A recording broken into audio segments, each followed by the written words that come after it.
प्यारे बच्चों, कक्षा 8 के भूगोल विषय में द्वितीय अध्याय भूमि, मृदा एवं जल संसाधन के अंतर्गत आज इस वीडियो में आप मिट्टी संसाधन, मिट्टी का निर्माण, मिट्टी की समस्याएं, मिट्टी का संरक्षण तथा भारत में मिट्टी के प्रकार का अध्ययन करेंगे।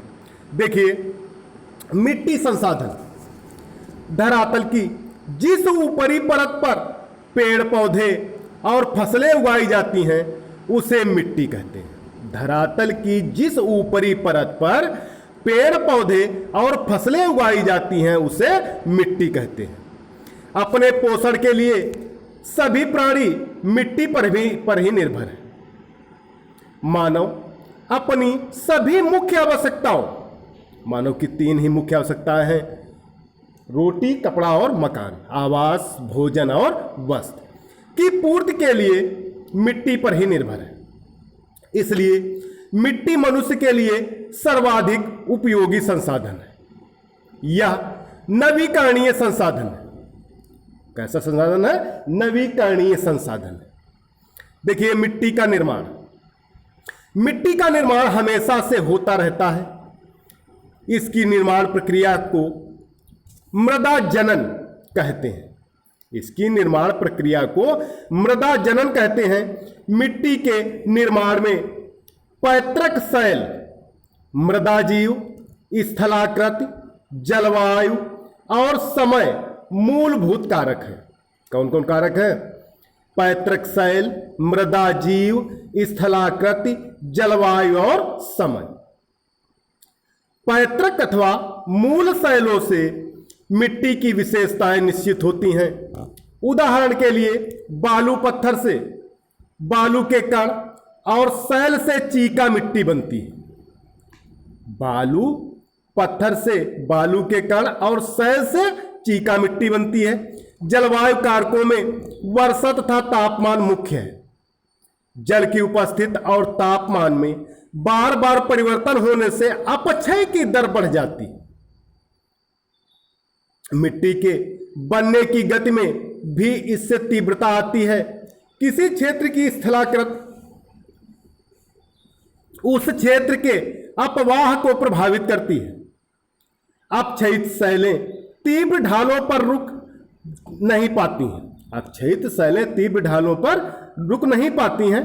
गुरुत्व बल के प्रभाव से जल के द्वारा अपक्षयित शैलों के कण नीचे की ओर सरकते हैं।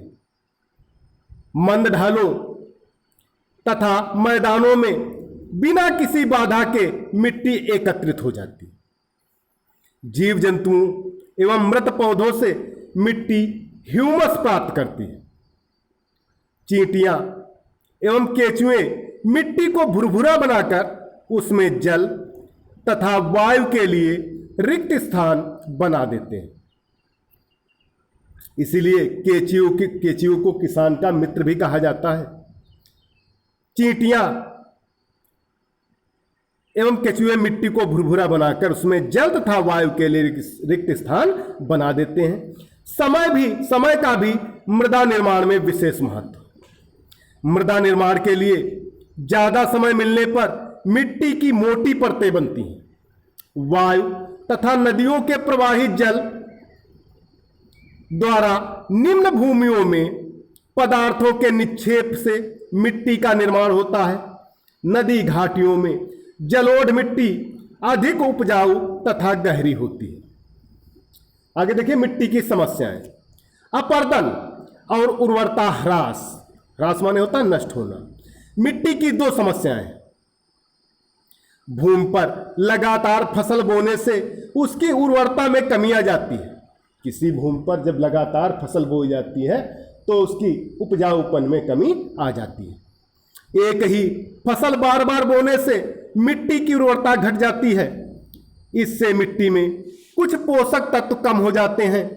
मिट्टी में नाइट्रोजन की मात्रा में अनेक पौधे वृद्धि करते हैं, जिससे मिट्टी की उर्वरता बनी रहती है। उर्वरकों के प्रयोग से भी मिट्टी में उर्वरता बनाई रखी जा सकती है। कुछ समय बाद रासायनिक उर्वरकों के प्रयोग से मिट्टी कृषि के योग्य नहीं रह जाती। हेर फेर से फसलें बोने से मिट्टी में उर्वरता बनी रहती है। जैसे आज इस बार दूसरी फसल बोई गई, अगली बार दूसरी फसल, उसके बाद दूसरी फसल, इस प्रकार अनेक, यानी हेर फेर करके, ये नहीं एक ही फसल बो दी अब लगातार वही फसल चल रही है तो मिट्टी की उर्वरता में कमी रहेगी। जब बदल बदल के फसलें बोई जाएंगी तो मिट्टी की उर्वरता बनी रहती है। मिट्टी की सबसे बड़ी समस्या अपर्दन है। वनस्पति विहीन मिट्टी पर अपर्दन की क्रिया तीव्र गति से होती है। जहां पेड़ पौधे नहीं पाए जाते हैं वहां मिट्टी का कटाव बहुत तेजी से होता है। वर्षा तथा नदी का जल और वायु इसे ढलानों पर से नीचे की ओर ले जाते हैं। मैदानी क्षेत्रों में भी नदी तथा वर्षा से परत अपर्दन एवं अवनालिका होती है। भौतिक एवं मानवीय दोनों ही कारक इस प्रक्रिया के लिए उत्तरदायी। ढाल, वायु तथा वर्षा भौतिक कारक है। ढाल, वायु तथा वर्षा भौतिक कारक है। और निवर्णीकरण, भारत में मिट्टी के प्रकार, अधिक चारण, उर्वरकों का अधिक उपयोग तथा अधिक सिंचाई तथा कृषि के गलत तरीके मानवीय कारण है। नहरों द्वारा सिंचाई करने से लगभग 30% सिंचित क्षेत्र में लवणीकरण की समस्या उत्पन्न हो गई। आगे देखिए, मिट्टी का संरक्षण। जनसंख्या की लगातार वृद्धि तथा बढ़ती हुई मांग के कारण मिट्टी का बड़े पैमाने पर विनाश हुआ है। यानी बहुत बड़े पैमाने पर मिट्टी का विनाश हुआ है। मिट्टी के संरक्षण के लिए निम्नलिखित उपाय अपनाए जाने चाहिए। समोच्चय रेखीय जुताई करना। दूसरा पॉइंट है वृक्षारोपण करना। तीसरा पॉइंट वनों के काटने पर प्रतिबंध लगाना। चौथा पॉइंट स्थानांतरी कृषि पर रोक लगाना। अगला पॉइंट है नालियों को ढकना। आगे देखिए, भारत में मिट्टी के प्रकार, संरचना और गुणवत्ता के आधार पर भारत में विभिन्न प्रकार की मिट्टियां पाई जाती हैं।